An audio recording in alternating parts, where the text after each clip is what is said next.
Bienvenidos y bienvenidas a esta charla, a esta conferencia de Enric Corbera Institute, donde hoy vamos a trabajar concretamente sobre un tema que creo que es de la actualidad, que creo que suscita interés para muchos, y le hemos puesto el título del victimismo a la responsabilidad y estrategias para fomentar pues, uno de los valores principales de la bienemoción que tratamos de promulgar con nuestro trabajo, que es ni más ni menos que la madurez emocional, ¿vale? Vamos a ir desgranando sobre todo qué significa madurez emocional, qué significa su antítesis, que sería la inmadurez o el infantilismo, ¿vale?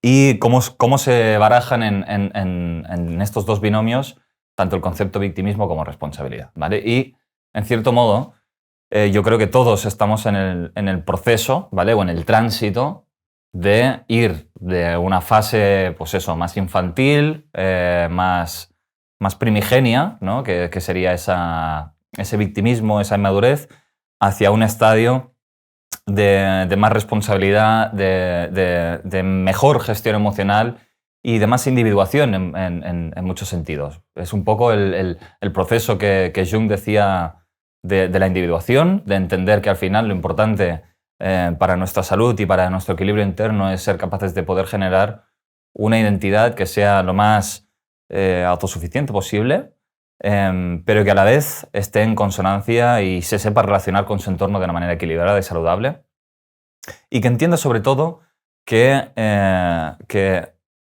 en cierto modo las circunstancias que se le acercan a su vida, las circunstancias que le acontecen, los problemas y los bloqueos que aparecen en su vida, no son casualidad, sino que tienen un propósito, tienen un mensaje oculto, y que nunca estamos en el lugar equivocado, ¿sí?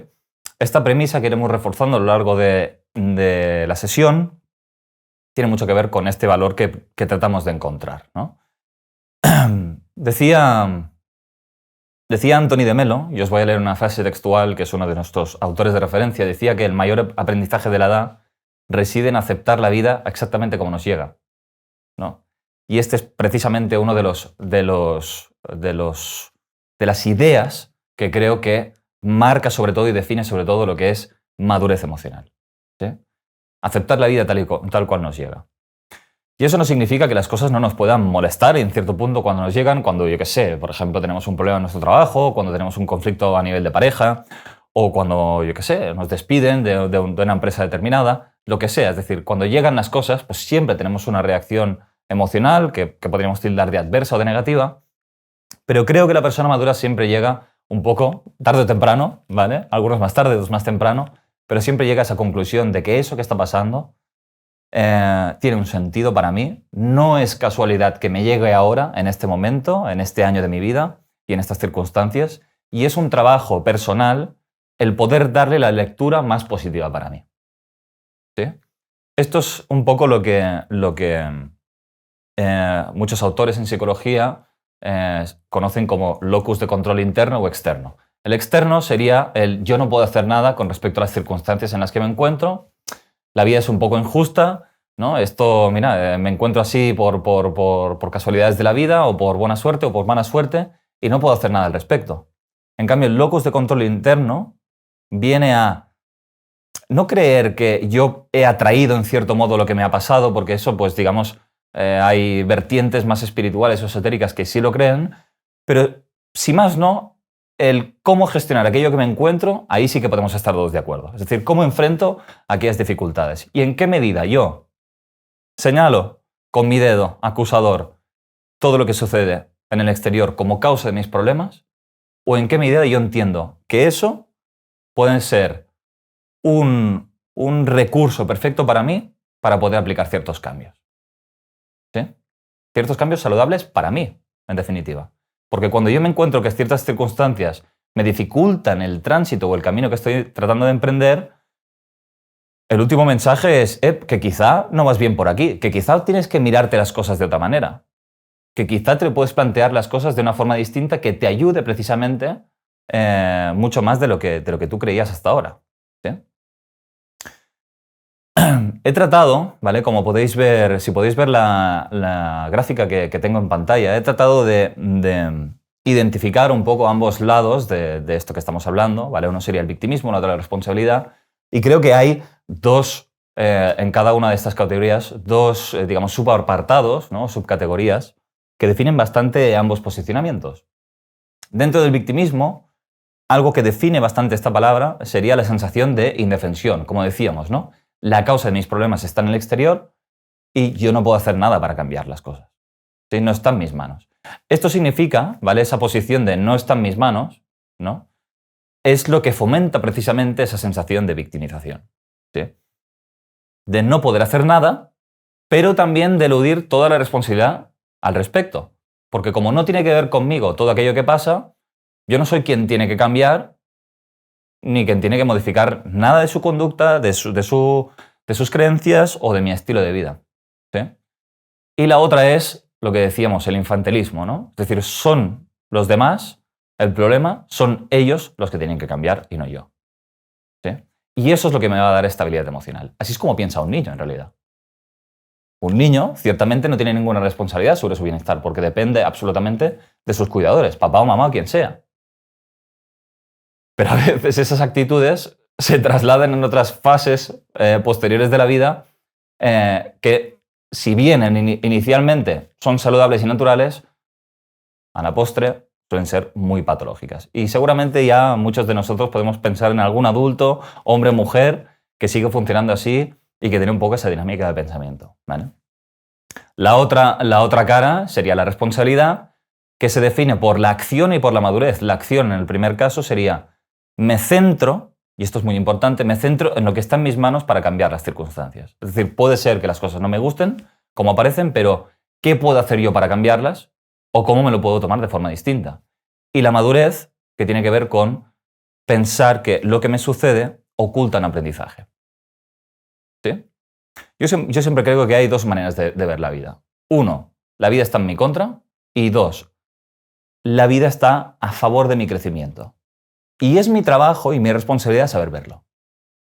Y a veces puede ser muy difícil, porque puedo encontrarme en circunstancias muy complicadas, pero mi trabajo, mi deber, es entender cómo esas circunstancias las está usando la vida para poder sacar lo mejor de mí.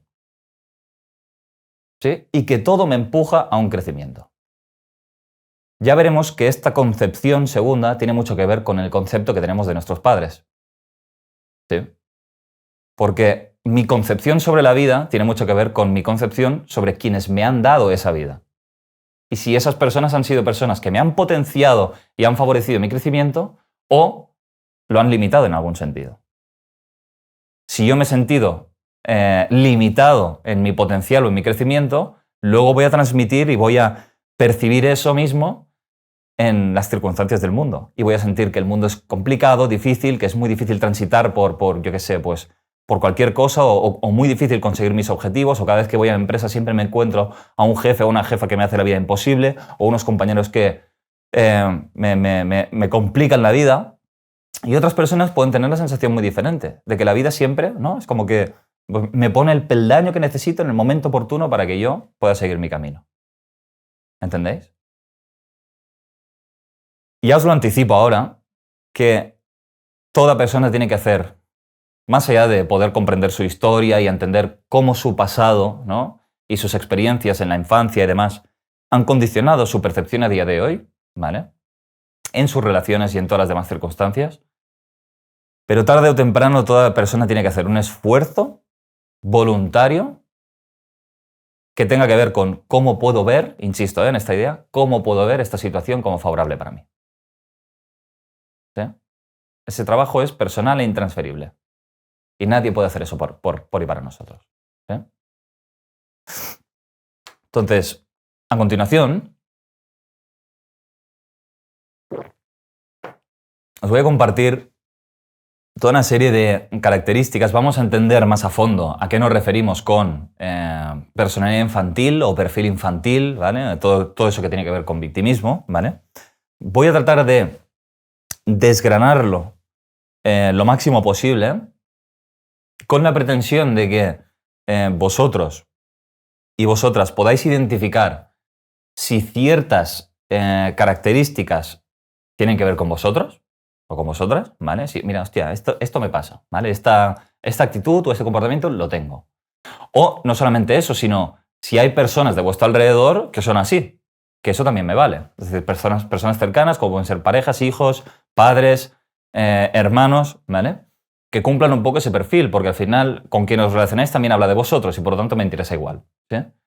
Como os decía, mi idea sobre todo es detallar más las ciertas conductas o ciertos comportamientos que tienen que ver con ese perfil infantil, ¿vale? O esa inmadurez, para o bien identificarlas en nosotros, ¿vale? Y tomar conciencia de ciertos puntos, o bien identificarlo en ciertas personas de nuestro entorno más cercano o más nuclear. Porque lo que veamos también en esas personas, cómo nos relacionamos con ellas, también habla de nosotros y del punto en el que estamos. Es decir, en ambos ejes podemos hacer un trabajo interesante, ¿sí? Y como os decía, si tomamos conciencia de esas conductas, entonces podemos empezar a hacer algo para cambiarlas, ¿sí? Todos en cierta medida estamos en un estado de madurez, todos, ¿vale? Y quien no lo reconozca, mal, ¿vale? Habrá personas que más, habrá personas que menos, pero estamos en una sociedad que sus connotaciones sociales, culturales, fomentan en gran medida esa inmadurez. Cada vez estamos en unas circunstancias donde cuesta más emanciparse en muchos sentidos y fomenta un poco estas conductas que vamos a detallar, ¿vale? Por lo tanto, al final, lo interesante sobre todo es tener la valentía y el coraje de reconocerlo, porque en el momento en que reconocemos cuál es nuestro error o cuál es nuestra vulnerabilidad o nuestra debilidad, que es un gesto que merece honradez, en ese punto es cuando podemos hacer algo para trabajarlo, ¿vale?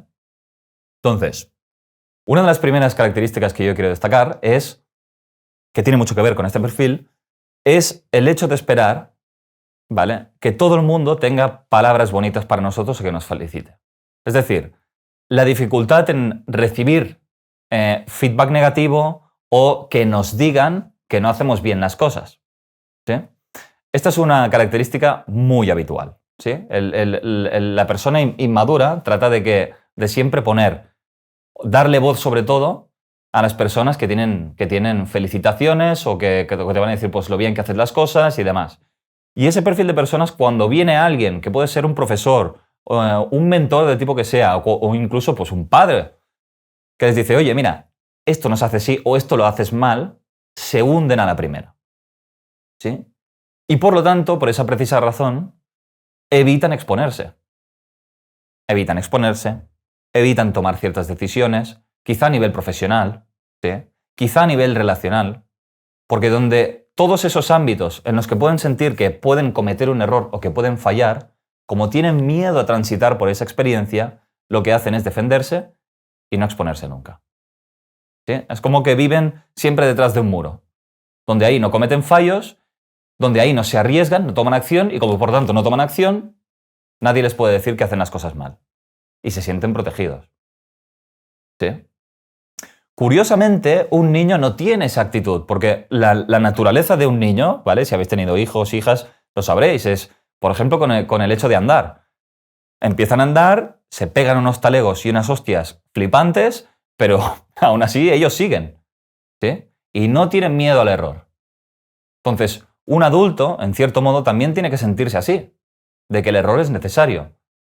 Pero la persona con este perfil trata de evitar esas circunstancias, porque tiene asociado en la cabeza que eso significa una autodestrucción de su concepto y porque ya parten de una autoestima muy baja, ¿sí? Esto tiene mucho que ver con el segundo punto. Tienen un profundo complejo de inferioridad. Y esa es la razón por la cual no emprenden, en muchas ocasiones, este tipo de acciones. Siempre tratan de protegerse, ¿sí? Y sobre todo, poner la oreja en quien me felicita y me da las gracias y tiene palabras bonitas para mí, ¿sí? Ya veremos también cómo todo esto tiene mucho que ver con complejo materno y con no salir de esa primera esfera de protección y de seguridad, ¿sí? Tercer punto, también tiene mucho que ver con lo que estamos comentando. Suelen mostrar un bloqueo a nivel de qué dirección tomar en la vida, es decir, les cuesta tomar decisiones, ¿sí? es como si su vida fuera siempre provisional. ¿Sí? No quieren jugársela en tomar una decisión que sea incorrecta y por lo tanto siempre se sienten como desorientados o estancados. Y esto se puede ver en muchas personas, que no terminan de afianzarse en una profesión o que van teniendo trabajos temporales y nunca tienen, ¿no?, una dirección clara en su vida. O, por ejemplo, a nivel de relaciones, que no terminan de comprometerse con nadie, sino que van pasando de una a otra sin realmente generar una conexión más profunda con nadie. ¿Sí?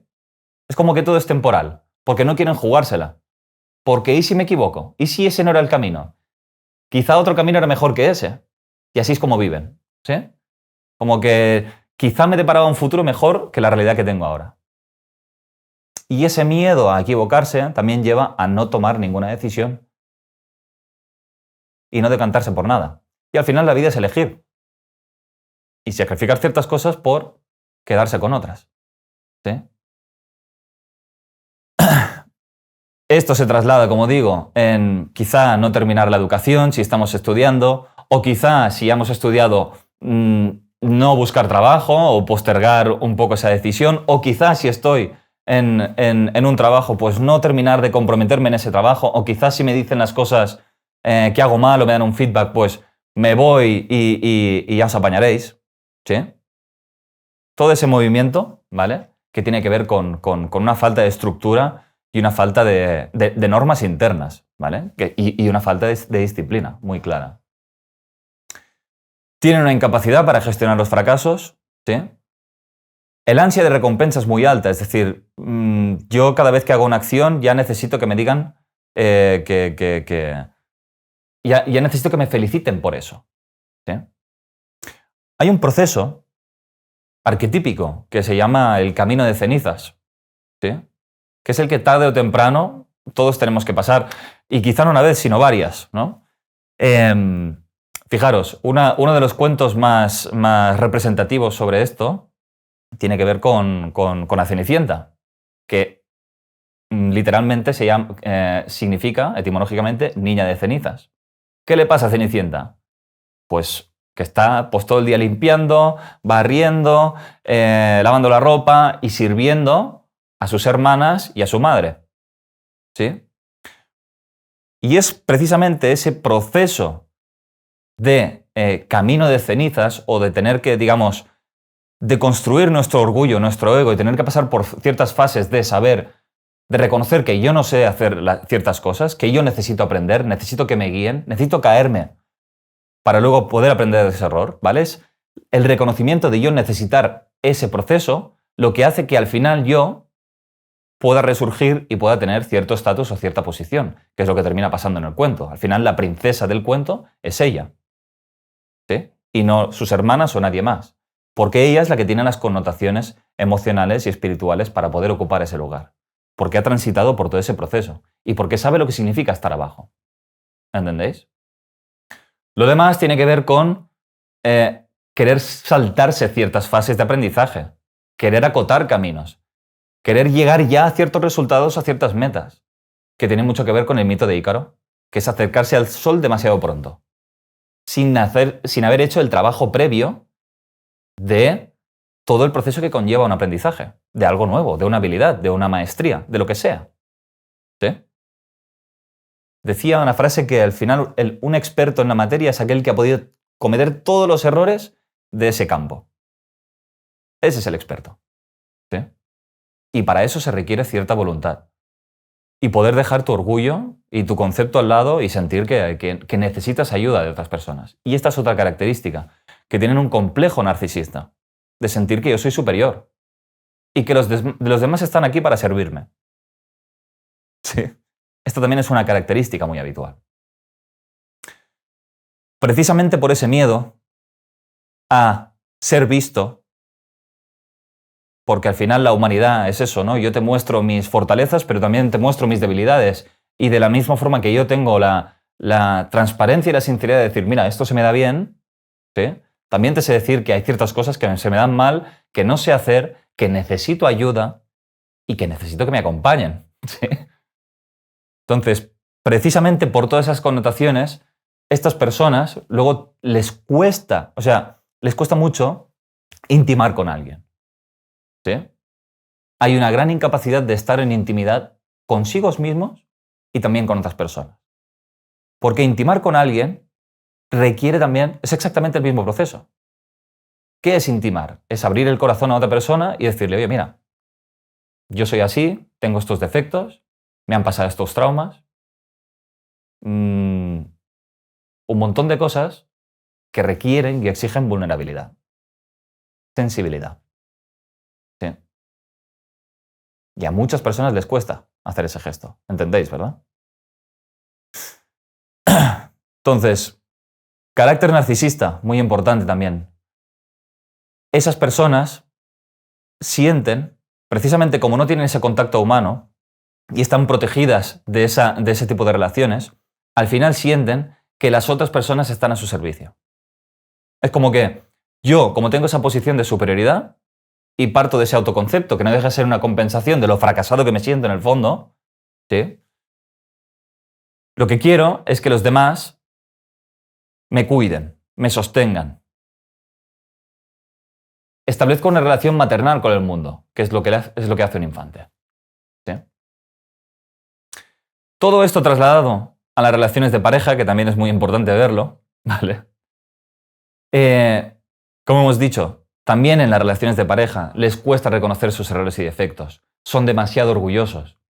Y esto impide al final poder resolver ciertas discusiones. Y cuando aparecen los problemas, ¿qué hacen? Me voy. Corto la relación. Quizá la dejo o quizá escapo. Pero cuando aparecen las dificultades, lejos de enfrentarlas, lejos de querer sentarme con mi pareja y a ver las cosas y comunicarme asertivamente para poder encontrar un punto de equilibrio y establecer esa negociación, lo que hago es irme. Porque yo no tengo esa madurez para poder establecer todo eso. Eso también requiere de madurez. Requiere de mucho coraje sentarse con alguien y decir, vamos a resolver nuestras diferencias. Yo voy a escuchar tu punto de vista, pero tú también vas a escuchar el mío. Y de la misma forma que yo voy a escuchar tus razones, tú tienes que escuchar las mías. Y voy a reconocer lo que yo considero que tengo que cambiar para poder resolver esto. No me voy a quedar con toda la razón, ¿entendéis? Allí también se produce todo esto. Entonces no llegan a comprometerse verdaderamente con nadie. Están así tenemos a día de hoy de hombres y mujeres que van pasando de flor en flor y no llegan a establecer ese compromiso con nadie. ¿Sí? No sé si os van viniendo ideas sobre personas de vuestra vida. Quizás vosotros estáis en el complemento contrario, sí, no lo sé, ¿vale? Pero en definitiva puede ser que mi pareja sea así, puede ser que tenga hermanos o hermanas que tengan un poco esas características, o puede ser que yo mismo me cueste establecer esa intimidad y esa conexión emocional con alguien. ¿Sí? Fijaros, si realmente llegan a casarse y establecer matrimonio con alguien, lo hacen con alguien que quieren que les cuiden. Es decir, proyectan una mamá en su relación. ¿Sí? ¿Y cuántos hombres conoceréis que con su pareja oficial tienen una relación maternal, pero luego establecen un donjuanismo con otras tantas mujeres? Tienen una mujer de referencia que es quien las cuida, pero luego su vida sexual es mucho más amplia. ¿Sí? ¿Por qué? Porque necesitan establecer una conducta sexual de nuevo adolescente, porque no han salido mentalmente y psicológicamente de esa fase. Ahora bien, yo necesito a alguien que me cuide. ¿Sí? No puedo quitarme de eso de encima tampoco. Sigo dependiendo de los cuidados de una mujer y no puedo estar solo en ningún momento del todo. Siempre tiene que haber alguien que me preste atención y que me cuide en cierto modo, pero a la vez yo necesito mis vías de escape porque yo no puedo comprometerme solamente con una persona. ¿Sí? Y eso tiene mucho que ver con el último punto, que es que no hay espíritu de sacrificio, porque al final el compromiso con cualquier cosa, ya sea con una pareja, ya sea con una empresa, ya sea con cualquier proyecto de vida, exige sacrificio. Exige monotonía también. Regularidad. Pasar a tener una fase mucho más estable, en que quizá ya no hay tantos estímulos y me pierdo ya mucho movimiento vital, pero me quedo con lo que me quedo, ¿entendéis? Y esa monotonía los ahoga y los asfixia. ¿Vale? ¿Por qué establecen al final relaciones esporádicas, relaciones momentáneas con diferentes personas? Por y para protegerse. porque tienen miedo a una posible ruptura, tienen miedo a la soledad, tienen miedo al abandono. Y al final, cuando una persona se arriesga al comprometerse, también se arriesga a ser abandonada y a perder todo eso que ha construido. Entonces, para yo no poder perder y sentir ese fracaso, tampoco tomo ninguna decisión al respecto. No construyo nada. ¿Entendéis? Si yo empiezo a construir cosas en mi vida, también tomo el riesgo de perderlas. Y hay mucha gente que no construye nada en su vida por el estrés que le puede suponer perder todo eso. ¿Entendéis? Prefiero tener una vida pues, donde todo lo que vaya gestionando pues, no signifique mucho para mí. Porque si algo externo significa mucho para mí, me puede desestabilizar.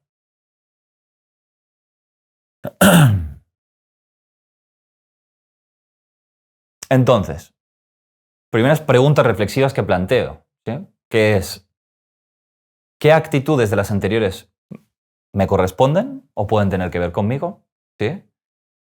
Y o en quién las puedo ver reflejadas. ¿Vale? Entonces, como hemos dicho, al final los padres tienen mucho que ver con la configuración de nuestra identidad y de cómo nosotros a día de hoy reaccionamos en estas diferentes circunstancias. Entonces, vamos a empezar por mamá, ¿vale? Que tiene mucho que ver con todo esto, ¿vale? No hemos tocado la pieza de mamá a fondo, pero al final, si yo no puedo ser en el mundo o sentir que tengo pues, un permiso para poder construir lo que yo sienta allá donde voy, ¿vale? Tiene mucho que ver con estas dos figuras, pero sobre todo con mamá, ¿vale? Y con el permiso que recibimos de ella de poder ser. Entonces, una de las primeras conductas claras que ejerce una madre para infantilizar a los hijos, ¿cuál es? Pues la famosa sobreprotección, ¿vale? El exceso de protección, que es lo que en muchas ocasiones lleva al hijo. Con los hombres pasa mucho más, ¿vale? Está estadísticamente comprobado que, por ejemplo, el trastorno narcisista es un 60% superior en hombres que en mujeres, ¿vale? ¿Por qué? Porque la mujer, madre en este caso, no deja de proyectar su pareja ideal en el hijo. Y eso, en muchas ocasiones, conlleva una castración importante de ese hijo. En la mujer es diferente, porque en la mujer proyecta el tipo de vida que a ella le hubiera gustado tener, o que considera que debe tener, ¿no? Es como que se sigue alimentando de su vida a través de la vida de la hija, ¿sí? Son proyecciones diferentes. Por lo general se categorizan así.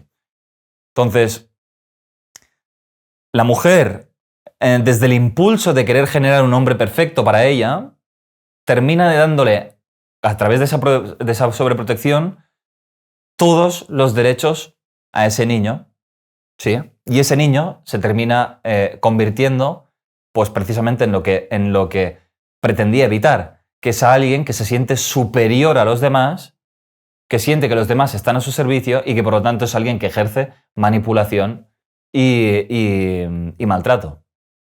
Porque no ve realmente a las otras personas como personas, sino como objetos que están a su servicio y para su satisfacción.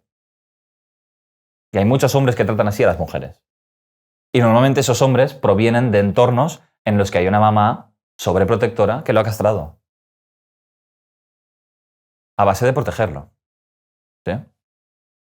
Un exceso de permisividad, dice, puede conferir al hijo un narcisismo excesivo que termina convirtiéndose en una sensación de superioridad. Se acostumbran a recibir un trato especial. Esto es lo que sucede. ¿Sí? Y eso es lo que hace que acaben perdiendo cualquier sentido de responsabilidad sobre los problemas que hay. Como el mundo tiene que estar a mi servicio, cuando el mundo no es como yo desearía, la culpa es del mundo, no mía. Porque a mí me han enseñado que todo está configurado en base a lo que necesito. Por lo tanto, si algo no va bien, es algo externo, no algo interno. ¿Sí? Y estos perfiles, como digo, de hombres habitualmente, no pueden llegar a generar una empatía verdadera con nadie. No se lleguen nunca a poner en el lugar de otra persona, no llegan a conectar emocionalmente con nadie más que consigo mismos. ¿Sí? Eso es lo que hace un narcisista, en definitiva. El otro lado, o la otra polaridad, que es una conducta que genera igual descendencia con este tipo de perfil, es la carencia afectiva, que sería el otro lado, la parte contraria. ¿Por qué? Porque al final cualquier niño necesita cubrir. O sea, un niño es normal que tenga un carácter narcisista. Es normal. ¿Sí? Cuando nosotros tenemos 2, 3, 5 años, se produce una relación vertical a nivel afectivo con los padres, donde yo únicamente recibo afecto, no doy. ¿Sí? Eso, ¿vale? Esa relación tiene que ir haciendo un proceso de traslación hasta un punto horizontal en el que yo doy afecto y también recibo, ¿vale? Y eso es lo que confiere al final una relación adulta. Pero hay personas que solamente siguen manteniendo esa relación vertical en la edad adulta y siguen esperando mamás allá donde van, que es lo que decíamos antes. ¿Sí? Yo sigo juntándome con gente para que me provean de afecto, de cuidados y de protección. Pero en ningún momento me planteo yo poder dar todo eso. Cuando a mí no se me han cubrido esas necesidades por una carencia afectiva, en lugar de sentirme lleno, lo que voy a hacer es juntarme con las personas para llenar ese vacío. Y precisamente voy a estar buscando madres allá donde esté. Porque me ha faltado esa contención. Pero ¿qué pasa? Que nunca llega a llenarse esa contención. ¿Por qué? Porque son necesidades de un niño, no de un adulto. No, son necesidades que no me corresponden. ¿Entendéis? Entonces, si esas condiciones no se dan, ¿qué hace el hijo? Buscar desesperadamente cubrir ese vacío mediante elementos externos, como pueden ser objetos materiales, dinero, reconocimiento, éxito profesional, relaciones esporádicas. ¿Sí? Es como que te da sensación por un momento de que soy importante y de que sí valgo. Pero luego todo eso se desmorona porque no parte desde una seguridad interna y desde una sensación interna. ¿Sí? Y lo construyo todo desde esa carencia. Y por lo tanto boicoteo cualquier contacto personal con quien sea. ¿Vale? Un claro ejemplo en nuestras queridas historias infantiles que tiene que ver con este perfil, Peter Pan. Peter Pan, que además hay muchos autores que hablan del síndrome de Peter Pan o del hombre eternamente adolescente que no quiere crecer y que se encuentra un poco en estas circunstancias. ¿Sí? ¿Qué le pasa a Peter Pan? Peter Pan es un niño herido en su infancia que se ha sentido abandonado por sus padres y a fuerza de no querer aceptar esa realidad, ¿qué hace? Quedarse en un estado infantil de forma permanente y se junta con una mujer, que en este caso es Wendy, para que lo cuide eternamente. ¿Entendéis? Entonces son hombres que se juntan con madres. ¿Sí? Y también habría que ver por qué esas mujeres les interesa inconscientemente juntarse con hombres inmaduros. ¿Entendéis? Puede haber muchos beneficios secundarios ocultos detrás de esa decisión. ¿Vale? Como por ejemplo manejar la relación a su antojo. Que sean personas que no desafían ninguna de las decisiones que toman. Poder tener el control sobre la casa, sobre los niños y sobre el hogar. ¿Sí? Y ejercer un control en todo lo que pasa. Que no discutan mi palabra. O sea, hay un montón de cosas que pueden estar asociadas al hecho de tener un hombre hacia mi lado. ¿Sí? Y esto lo hemos visto cantidad de veces. Entonces, Peter Pan, igual que muchos hombres de este tipo, se refugian en un mundo de fantasía, en un mundo provisional, en un mundo, pues eso, que en el fondo no es real, porque son incapaces de afrontar el dolor que en el fondo sienten. ¿Sí? Por eso es muy importante a veces con todo el trabajo que hacemos, que es conectar con las heridas reales de las personas, reconocer esos espacios de dolor y de trauma, porque a partir de ahí podemos hacer algo para gestionarlo. Pero si no, siempre me estoy protegiendo en base a construir cosas que son falsas. Para poder hacer ese paso, ¿vale? Para poder tener, digamos, algo que confiere una seguridad a la hora de creer en nosotros mismos cada vez que estamos en esas fases, en esos cruces del umbral o en esas decisiones trascendentales, que pueden cambiar el rumbo de nuestra vida por y para siempre, la figura del padre ha sido fundamental. Porque el padre, arquetípicamente, y a nivel atávico, ha tenido un papel psicológico muy importante a nivel de que los hijos crezcan, se proyecten al mundo externo y se emancipen. Esto incluso está constatado a nivel científico de grandes estudios sobre muestras muy importantes donde se sabe que las familias monoparentales, donde solamente hay una figura materna, normalmente se produce esa tríada donde la madre sobreprotege, donde el padre es ausente, ¿sí? Y por lo tanto no hay una participación activa de esa figura.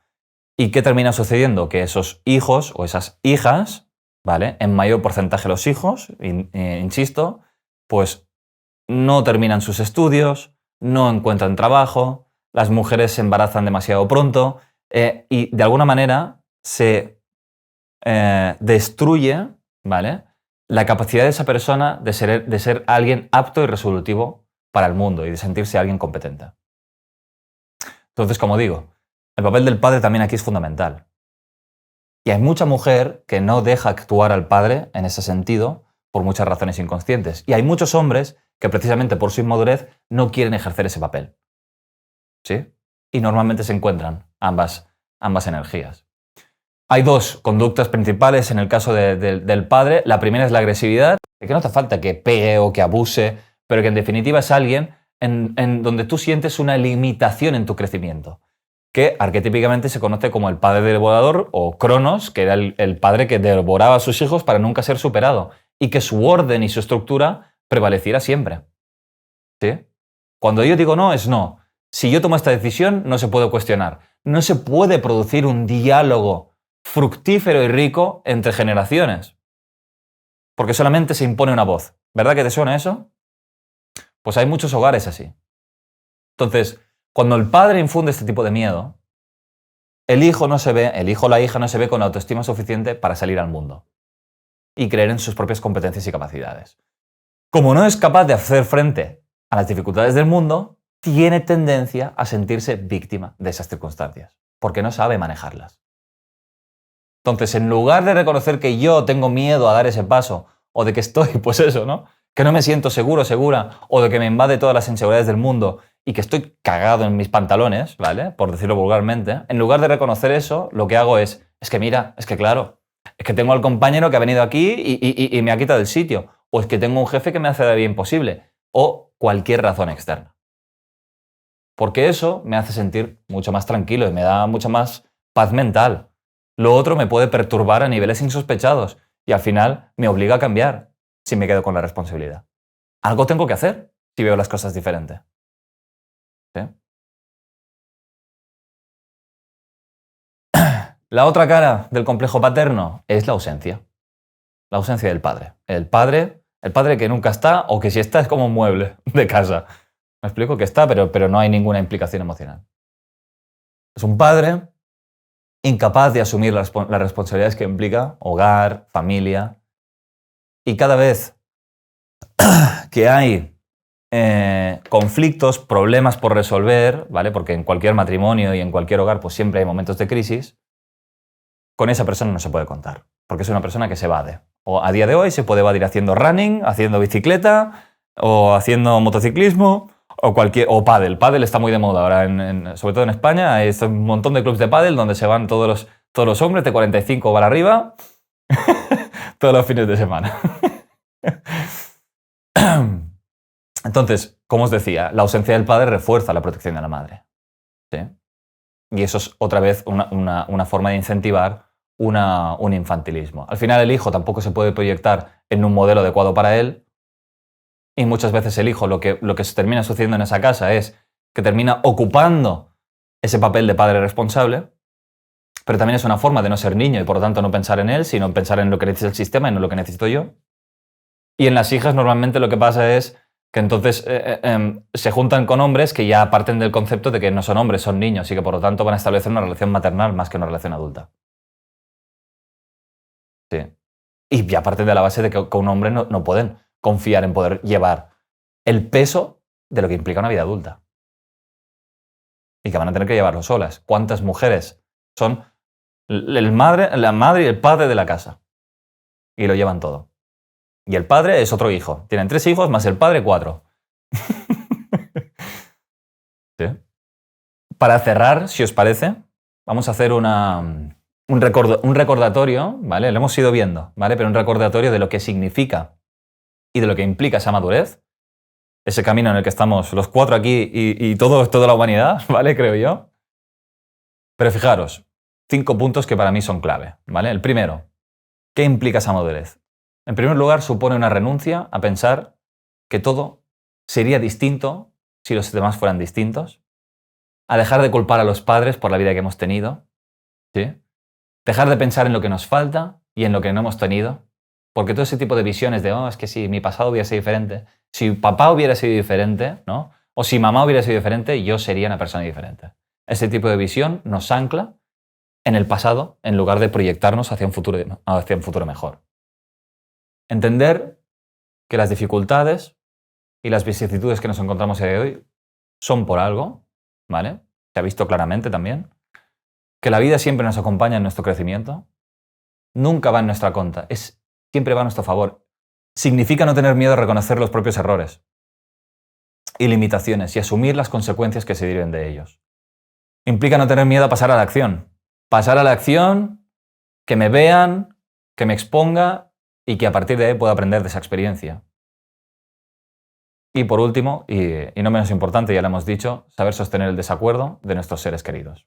Insisto, termino como hemos empezado, que es al final sentir que yo estoy en el momento adecuado, en el lugar perfecto para poder aprender de donde estoy.